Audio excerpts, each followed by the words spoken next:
नमस्कार. आज आपण बोलणार आहोत एका अशा देशाबद्दल ज्याने खरं तर आपल्या शेतांना एका जागतिक कृषी महाशक्तीमध्ये बदलून टाकलंय.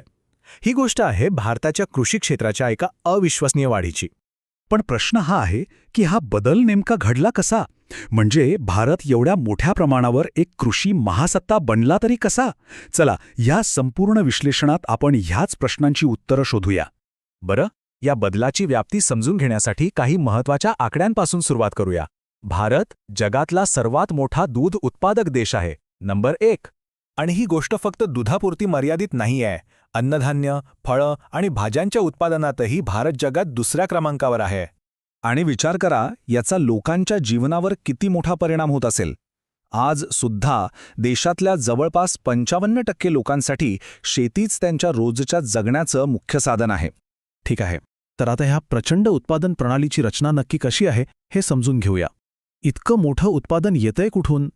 तर बघा, भारताच्या वर्षभर चालणाऱ्या उत्पादनाचा पाया आहे 2 मुख्य कृषी हंगाम. एक म्हणजे खरीफ, जो पावसाळ्यावर अवलंबून असतो. हा उन्हाळी हंगाम आहे आणि यात तांदूळ हे मुख्य पीक. आणि दुसरा म्हणजे रब्बी, जो सिंचनावर अवलंबून असलेला हिवाळी हंगाम आहे आणि ज्यात गहू मोठ्या प्रमाणावर घेतला जातो. आता हे आकडे बघा. यातून आपल्याला उत्पादनाचं विशाल प्रमाण लक्षात येईल. म्हणजे 2024-25 मध्ये एकूण अन्नधान्याचं उत्पादन तब्बल 354 लक्ष टनांवर पोचलंय. विचार करा, केवढा मोठा आकडा आहे हा. आणि याचमुळे देशाची अन्न सुरक्षा टिकून आहे. या विक्रमी उत्पादनामध्ये तंत्रज्ञानाचा खूप मोठा वाटा आहे. असं दिसून आलंय की योग्य उपकरणांच्या वापरामुळे उत्पादकता थेट 30% वाढू शकते. आणि गंमत म्हणजे हे तंत्रज्ञान फक्त मोठ्या यंत्रांपुरतं मर्यादित नाहीये. ड्रोन दीदीसारख्या उपक्रमांमधून हे तंत्रज्ञान थेट जमिनीवर काम करणाऱ्या लोकांना, विशेषतः महिलांना सक्षम करतंय. हे यांत्रिकीकरणाच्या मानवी बाजूचं एक उत्तम उदाहरण म्हणता येईल. आपण उत्पादन कसं होतं ते तर पाहिलं. चला, आता या कृषी क्रांतीमागे कोणती प्रमुख कारणं आहेत ते शोधूया. तर भारताच्या कृषी विकासाचे 3 मुख्य आधारस्तंभ आहेत. एक म्हणजे देशांतर्गत आणि आंतरराष्ट्रीय बाजारपेठेत असलेली प्रचंड मागणी. दुसरं, भारताला मिळालेला नैसर्गिक स्पर्धात्मक फायदा. आणि तिसरं म्हणजे सरकारचा धोरणात्मक पाठिंबा. मागणीतली प्रचंड वाढ या चार्टमधून एकदम स्पष्ट दिसते. तुम्हीच बघा, गेल्या फक्त 5 वर्षात कृषी आणि मत्स्य व्यवसाय निर्यातीचे मूल्य जवळपास दुप्पट झालंय. आता भारताला नैसर्गिकरित्या एक मोठा फायदा आहे. तो म्हणजे आपल्याकडची विविध प्रकारची हवामान परिस्थिती.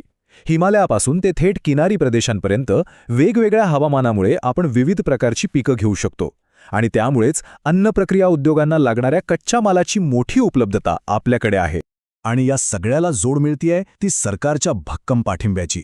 2025-26 साठी कृषी अर्थसंकल्प $14.89 अब्ज वर पोहोचला आहे. 2013-14च्या तुलनेत ही एक खूप मोठी वाढ आहे. चला, आता जरा भविष्याकडे पाहूया.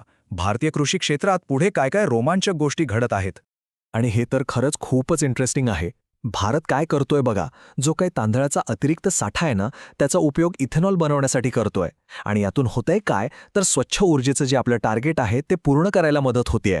म्हणजे शेतीतलं जास्तीचं उत्पादन थेट ऊर्जा समस्येवरचा एक उपाय म्हणून समोर येत आहे. कमाल आहे ना. भविष्यातल्या विकासाची पुढची मोठी संधी आहे ती अन्न प्रक्रिया क्षेत्रात. हे क्षेत्र आपल्या अन्न बाजारात तब्बल 32% योगदान देतं आणि निर्यातीचाही एक मोठा हिस्सा आहे. त्यामुळे इथे एक मोठी आर्थिक संधी निर्माण झाली आहे. आणि भविष्यातली क्षमता तर प्रचंड आहे. एका अंदाजानुसार 2025-26 पर्यंत भारताच्या अन्न प्रक्रिया बाजाराचा आकार तब्बल 535 अब्ज अमेरिकन डॉलर्सपर्यंत पोहोचू शकतो. तर आजच्या या विश्लेषणाचा शेवट एका महत्त्वाच्या प्रश्नानं करूया.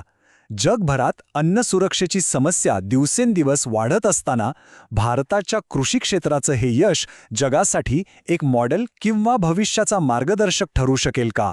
हा खरंच विचार करण्यासारखा प्रश्न आहे.